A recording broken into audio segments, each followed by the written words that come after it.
Juan Salvador Alonso Mejía, magistrado de la Segunda Sala Penal del Supremo Tribunal de Justicia del Estado. Es egresado de la Facultad de Derecho y Ciencias Sociales de la Universidad Michoacana de San Nicolás de Hidalgo, obteniendo los títulos de licenciado en Derecho y maestro en Derecho. En el escenario laboral, su desempeño se ha desarrollado dentro del Poder Judicial del Estado desde 1987, asumiendo responsabilidades en diversas oficinas jurisdiccionales. Como juez de primera instancia inició en 2003 y en 2015 formó parte de la primera generación de jueces de oralidad penal que en audiencia abierta al público resuelven los asuntos. En el año 2017 fue elegido para ocupar el cargo de magistrado por el Congreso del Estado, producto de un concurso de oposición en el cual se clasificaron sus conocimientos teóricos y prácticos, además de su experiencia profesional. Ya lo escuchó usted, nuestro invitado en este programa del arte de lo bueno y lo justo, Juan Salvador Alonso Mejía. Él es magistrado de la Segunda Sala Penal y me da muchísimo gusto darle la bienvenida porque es una gran trayectoria y gran experiencia que queremos conocer. Pues antes que nada nos gustaría seguir aprendiendo, conociendo del Poder Judicial del Estado de Michoacán y preguntarle por estas instancias que usted conoce muy bien. ¿Qué son? ¿Cómo le podemos explicar a la ciudadanía? ¿Cómo podemos saber quienes no estamos tan cercanos al Poder Judicial o al derecho? ¿Qué son estas instancias? Bueno, la primera instancia en materia penal es la apertura después de una investigación que el Ministerio Público realiza. Hoy día, la ley establece un mecanismo que se llama una acción privada por particular ejercida. Significa que de cualquiera de las dos formas, porque así lo señala la Constitución, las personas podemos acudir ante el Ministerio Público a presentar una denuncia, que se inicie una investigación, y una vez que el Ministerio Público considere que hay elementos para que esa investigación se judicialice, entonces un juez va a escuchar al Ministerio Público. Y una vez que escuche al Ministerio Público, se va a considerar la oportunidad para que las demás partes que integran este proceso penal, que se relaciona también con la víctima, el asesor jurídico, el defensor y uno de los protagonistas principales, el imputado, puedan también tomar la palabra y de tal forma generarse un debate. Una vez que se escuche el debate entre estas partes, un juez va a determinar si la investigación sigue su curso de manera judicializada o no sigue su curso. Esta investigación judicializada puede concluir con una sentencia, puede concluir también con un auto en el que se establezca que la persona no es responsable de los hechos que le está atribuyendo el Ministerio Público. Es decir, en el proceso penal se pueden presentar varias oportunidades en las que la víctima, el ofendido, el imputado puedan exponer a un juez sus inquietudes con relación a la investigación iniciada por el Ministerio Público. Esto puede ser que con motivo de un auto de vinculación a proceso, un magistrado, es decir, un juez de segundo grado, lo correcto es magistrado, en segunda instancia pueda revise lo que hizo el juez, revise lo que debatieron las partes y con motivo de los agravios que se expresen por las partes inconformes, pueda resolver si estuvo correcto o no estuvo correcto lo que se resolvió por parte del juez. Esto se puede presentar en las diversas resoluciones que se presentan en primera instancia y la más principal es la sentencia. Claro. Entonces, bueno, ya nos vamos acercando a esta función del magistrado. ¿Cuáles son las otras funciones? ¿Qué más hace un magistrado? Bueno, el magistrado lo que hace primero es recibir los recursos, los medios de defensa legal que establece la ley. Pero, por ejemplo, una persona que no esté conforme con la determinación dictada por el juez en primera instancia, que reitero, puede ser un auto de vinculación a proceso, un auto de no vinculación a proceso, una sentencia, una orden de aprehensión negada. Esto en el sistema de justicia penal acusatorio y oral. Recordemos que todavía existe el procedimiento correspondiente a los procesos penales escritos, que se llamaban comúnmente tradicionales, inquisitivos o mixtos. En ambos sectores, las partes que no estén conformes con lo resuelto por el juez podrán recurrir ante un magistrado. El magistrado va a iniciar también un procedimiento, va a escuchar a las partes. Si se tratara, por ejemplo, de un procedimiento acusatorio, la ley establece que hay dos posibilidades: que las personas inconformes de viva voz presenten sus alegatos relacionados con los agravios presentados en una audiencia. En esta audiencia el magistrado va a escucharlas y una vez que esto suceda, va a dictar una sentencia. En la sentencia se va a determinar si estuvo correcto lo resuelto por el juez en primera instancia. Ahí se van a manifestar las inconformidades de las partes y resolverá el magistrado si son procedentes o no son procedentes. Ok. Platíquenos un poquito usted, ¿cómo llega a ser magistrado penal? Bueno, para llegar a ser magistrado penal se tiene que ser, actualmente todavía está latente el recuerdo de lo que vivimos previamente, en el sentido de que el Poder Judicial establecía convocatorias. Las convocatorias se realizaban para las personas interesadas en participar para llegar a ser magistrado. Para llegar a esa posibilidad del concurso, tenía uno que llevar la integración de diversos requisitos. Entre otros, que tenga uno un buen comportamiento. Socialmente hablando, esto se representaba a través de cartas de antecedentes no penales. También tener, evidentemente, el título de licenciado en Derecho, tener determinados años de haber obtenido el título, tener 35 años de edad y, establecer condiciones de concurso en el que los conocimientos que uno tenga puedan permitir salir bien librados del examen y también tener una experiencia profesional académica que nos pueda justificar con el conocimiento pleno del derecho. Además de todo esto, evidentemente que la experiencia que uno pueda tener en el campo profesional, tanto desde el punto de vista de la postulancia como desde la judicatura, son argumentos evidentemente suficientes que nos pueden llevar a ese escenario de competición. Y una vez que obtenga uno las evaluaciones correspondientes, que en ese entonces era que los 3 mejores evaluados integraban una terna, esta se mandaba al Congreso del Estado. El Congreso del Estado resolvía mediante una votación quién de los integrantes de la terna saldrían electos. Hoy día recordemos que con motivo de la reforma judicial hay una oportunidad generalizada con motivo del voto electoral. Yo le quería preguntar justamente por la materia penal. ¿Qué implica? ¿Cuáles son los casos que ustedes ven? ¿Por qué se acerca la ciudadanía a ustedes? Bueno, la ley establece un catálogo de delitos. La materia penal involucra, asuntos que involucran, para la redundancia, involucran necesariamente la libertad de las personas. Pero no todos los delitos entrañan una restricción de la libertad. La materia penal, es un tema históricamente relevante en nuestra sociedad. De tal forma, el Estado busca, a través del control de las conductas consideradas como delictivas, sancionarlas. Pero evidentemente que lo que busca el Estado es sancionar al culpable, proteger al inocente, ¿verdad? Y también satisfacer a las víctimas de los delitos, que se les pague la reparación del daño, en la medida que esto sea posible mediante el proceso penal que se lleve, como se decía, en ambas instancias, en primera y en segunda instancia. La materia penal involucra delitos de mucha importancia y drama social, como son los secuestros, los homicidios, violaciones, pero también hay otro tipo de delitos que ha considerado el legislador considerarlos como tales, que no entrañan necesariamente penas privativas de la libertad. Pueden ser delitos de orden patrimonial, de el honor, de consideraciones de, por ejemplo, un percance vehicular, un percance en el que materialmente el legislador no haya definido una pena de prisión, pero sí comprende una sanción pecuniaria, comprende eventualmente también el pago de la reparación del daño, pero esto es una posibilidad que se puede manifestar a través de una sentencia. Pero recordemos que también la ley establece mecanismos alternativos de solución de controversias. Esto es, que las partes, la víctima, el ofendido, el imputado, el investigado, pueden ponerse de acuerdo.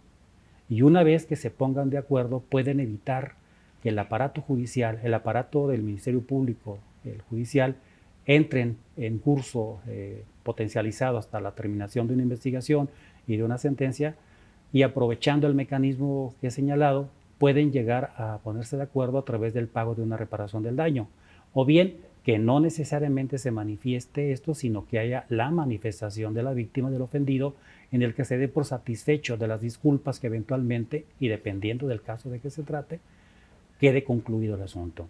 La materia penal también involucra aspectos donde, por la naturaleza de los delitos, sean de gran impacto. Por ejemplo, los secuestros donde tienen una pena de hasta 140 años de prisión actualmente.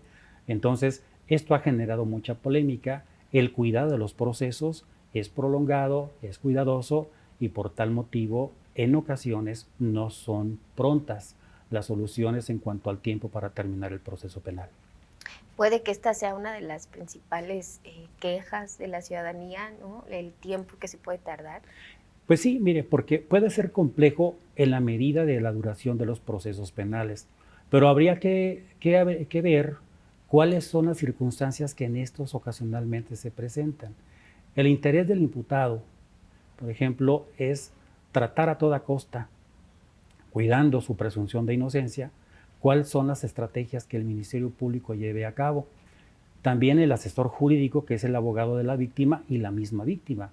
Puede ser que el ejercicio de presentar pruebas por el Ministerio Público sea replicado por la asesoría jurídica y la víctima. Y de acuerdo con las estrategias que tenga la persona investigada, su defensor, también se incorporen en el derecho que también tiene el imputado, el investigado, el acusado, de presentar pruebas. Y en ocasiones la presentación de las pruebas no es cosa fácil. Se tiene que llevar a cabo una logística de tiempo, de lugar, de personas, de pruebas, que no es tan fácil presentarlas en breve tiempo. Claro, y también por eso es importante que exista esta segunda instancia, ¿no? Que los magistrados también puedan conocer. En segunda instancia se puede vigilar incluso la buena marcha del procedimiento de primera instancia, que repercute también con la actividad probatoria. Es decir, puede que en ocasiones el acusado esté involucrado en un proceso donde estén a su vez otras personas, y puede ser que él por su cuenta quiera que el proceso termine rápido.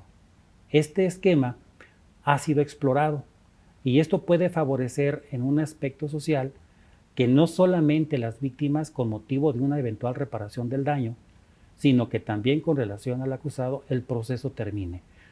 Estábamos hablando del secuestro, pero pueden ser otro tipo de delitos, lesiones, robo, despojos, no sé. El diverso catálogo que señala la ley de nuestro estado, pues permite esa posibilidad y puede que en un procedimiento más breve, más rápido, separado las circunstancias que imperan en otras personas, se pueden elegir, por ejemplo, un mecanismo en el sistema acusatorio que se llama procedimiento abreviado. Okay. En esas consideraciones el proceso puede ser más rápido.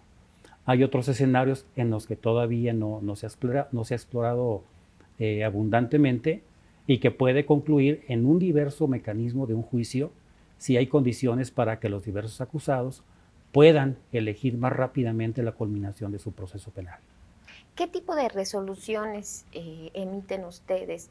Explíquenos un poquito estos conceptos de la revocación, de la confirmación. Sí, bueno, se trata de una sentencia. Hablemos de un recurso de apelación. En el recurso de apelación hay un procedimiento que señala la ley. Hay que revisar primero si el recurso que se manda por parte del juez en el sistema acusatorio es admisible el recurso. Nosotros nos ocupamos de revisarlo, si están integradas los registros correctamente. Consideremos que sí, se admite el recurso. Hay dos posibilidades. Una, que la ley le señala a las partes interesadas que se lleve a cabo una audiencia. En esa audiencia, presentes las partes que deban estarlo, pueden estarlo cualquiera, pero obligadamente tiene que estar presente el Ministerio Público, el defensor, el asesor jurídico y en mi consideración también la persona imputada. La víctima no es necesario que se encuentre presente. Se lleva a cabo la audiencia, ahí se puede dictar la resolución. O puede ser que dentro de los 3 días siguientes se emita una resolución por escrito. Puede ser que no se solicite la audiencia ni que se considere por el magistrado la necesidad de llevarla a cabo. Si esto es así, se dicta la sentencia por escrito. En síntesis, un recurso tiene por propósito, como usted lo citaba, revocar, modificar o confirmar la determinación impugnada. Si se confirma, bueno, tiene la posibilidad la parte interesada de llevar a cabo un diverso medio de defensa legal que se pueden ir al amparo. Claro. Y en el juzgado, por ejemplo, también se puede absolver a la persona, condenar, claro, que era lo que nos explicaba al principio, ¿no? Sí, puede ser que, por ejemplo, se revoca la determinación, se trate de una sentencia, como dice usted, se absuelve. Los efectos de una sentencia de segunda instancia son de inmediato, es una ejecutoria y de tal forma la persona que quede en libertad de tal forma queda establecida. Pero, por ejemplo, si una sentencia absolutoria, se revoque la determinación o se modifique, puede ser que en ambos casos genere la posibilidad de una reaprehensión de la persona. Se puede establecer en ambos casos. Se apela a una sentencia absolutoria, es posible que en segunda instancia se ordene la reaprehensión de la persona para que cumpla la pena que se imponga en la misma sentencia de segunda instancia a disposición de un diverso juez que se llama juez de ejecución. Continuamos platicando con el magistrado de la Sala Penal, Juan Alonso Mejía, y me gustaría saber cómo se decantó usted por el derecho penal, por conocer de estos asuntos y qué características, si un abogado joven nos está viendo, qué características debe tener para dedicarse a esta materia. Bueno, mi juventud me determinó a irme por estos caminos del derecho penal porque empecé a los 20 años de edad mi experiencia de tal forma en un juzgado mixto, después continué en una sala penal, después mi experiencia como juez de primera instancia, jamás dejé de tocar la materia penal. El gusto surgió con motivo de considerarme un elemento esencial para promover y obtener consideraciones materiales de la justicia, dar a cada quien lo que le corresponde, que esa es una de las finalidades que puede abrazar también los nuevos jóvenes que quieran ingresar a llevar a cabo esta actividad, esta responsabilidad, la toga, el mayete, y de tal forma satisfacer a la sociedad todas las inquietudes que se manifiesten en el escenario delictivo que se puede manifestar en la sociedad. ¿Cómo es conocer todos los días estos casos tan fuertes como los mencionaba, el secuestro, el feminicidio, humanamente, qué es lo que hace para sobrellevarlo, para tratarlos? Bueno, no es fácil, tiene sus bemoles, porque verdaderamente uno diariamente se desplaza de su casa, recorre las calles, ve a veces unas circunstancias, algún percance vehicular, algunas personas que viven experiencias que de momento implican algún robo, alguna agresión física, y uno llega a los juzgados, llega a las salas y empieza a leer documentos, empieza a ver videos, y ahí se presentan los casos que uno tiene que resolver directamente. Lo que uno ve cotidianamente pues puede manifestarse como una experiencia ajena, pero el órgano jurisdiccional, el juez, el magistrado, tiene que considerarlo bajo una dinámica completamente ética, profesional, pero sin abandonar el lado humano. Considerar que las personas que están involucradas en un procedimiento deben ser objeto de un trato digno, de un trato igualitario, donde la discriminación no exista y la dignidad humana sea uno de los elementos prioritarios, al igual que la igualdad.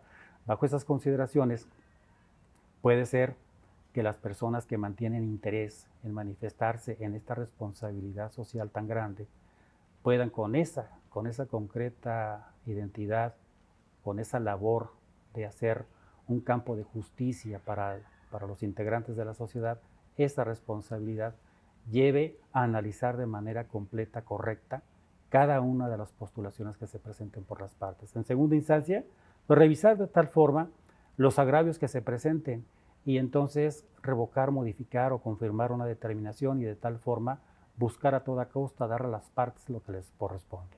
Claro, muy interesante lo que menciona, ¿no? Uno en su casa quizás estás viendo Facebook y pues vas scrolleando y ya pasaste el caso, pero ustedes se tienen que involucrar de cierta manera. ¿Cómo tomar las decisiones? ¿En qué se basan? Unas decisiones que a veces son muy cuestionadas. Nos basamos básicamente en las postulaciones de la víctima y del acusado. Estas pueden ser por ellos, por sí mismos, sea por escrito o sea verbalizadamente en una audiencia, como lo criticaba. Pero también lo pueden hacer a través de sus abogados. La víctima, el ofendido, el asesor jurídico. El imputado, el acusado, el defensor. Y el Ministerio Público. Y el Ministerio Público tiene una tarea muy importante, relevante. Busca siempre que se castigue al culpable. Y busca a toda costa también que no se sancione a un inocente. Entonces, en esa expectativa, nosotros tenemos que resolver. Analizamos documentos, escuchamos a las personas, analizamos, confrontamos estas inconformidades con lo que resuelve el juez. Si lo hizo por escrito, si lo hizo de manera verbal en audiencia, nosotros tenemos que contrastarlo. Y una vez que eso suceda, veremos si les asiste o no la razón. Todo esto en el marco de la ley, de la Constitución y del derecho internacional. Una responsabilidad muy grande para Claro, una persona. Así es. Sí, y de alguna manera tenemos que situarnos en el lugar de las personas. Como seres humanos que somos, no debemos perder de vista que formamos parte integral del Estado. Y nosotros con esta responsabilidad de impartir, de administrar justicia, tenemos que coronar de buena manera las inquietudes y los intereses que tienen las personas que interponen los medios de impugnación. Pues este programa del arte de lo bueno y lo justo tiene el propósito de que la ciudadanía conozca las dinámicas, la estructura del Poder Judicial del Estado de Michoacán. Y a mí finalmente, antes de despedirnos, me gustaría dejarle la cámara para que usted les dé un mensaje a esas personas que están interesadas, que a veces tienen cierto recelo, que tienen dudas. ¿Qué les diría usted acerca del Poder Judicial? Bueno, a las personas que están interesadas en participar, en formar parte, de integrar esta gran responsabilidad, pero bonita, que se trate de la administración e impartición de la justicia, bueno, yo creo que en la medida que tengan el interés de formar parte, tienen que integrar primero sus requisitos. Segundo, que la ciudadanía los decante como los elegidos próximamente para formar parte del Poder Judicial en el segmento del Supremo Tribunal de Justicia del Estado. Pero particularmente los interesados como jueces, como magistrados jóvenes, pues que tengan toda la expectativa de poner todo lo que esté en sí a favor de la ciudadanía y esta tenga la continuidad que se busca a toda costa para que la justicia sea debidamente impartida en el marco de los derechos humanos. Magistrado, antes de despedirnos, me gustaría dejarle la cámara y los micrófonos para que usted le dirija un mensaje a la ciudadanía. ¿Cuál sería su mensaje acerca de la importancia que tiene el Poder Judicial y, bueno, esta invitación a conocerlo? Bien, cómo no, muchas gracias.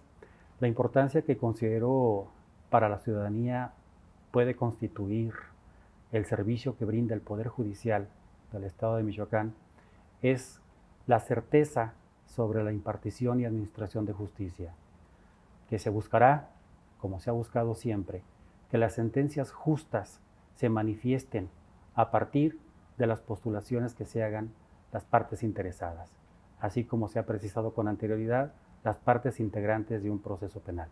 Pero, en general, las personas deben tener la certeza que el Poder Judicial siempre ha buscado que las sentencias sean justas en la medida que lo permitan las postulaciones llevadas a cabo por las partes. Una gran responsabilidad, decíamos, pero también una gran satisfacción, imagino, poder brindar esta justicia. Muy bien, claro que sí. Muchísimas gracias. Gracias, magistrado, por habernos acompañado. Gracias a ustedes también por estar en el arte de lo bueno y lo justo. Recuerde que el Poder Judicial de Michoacán está presente en Facebook, YouTube, TikTok y Spotify. Así que ahí también puede volver a disfrutar de esta conversación. Muchísimas gracias por habernos acompañado. Lo esperamos la próxima.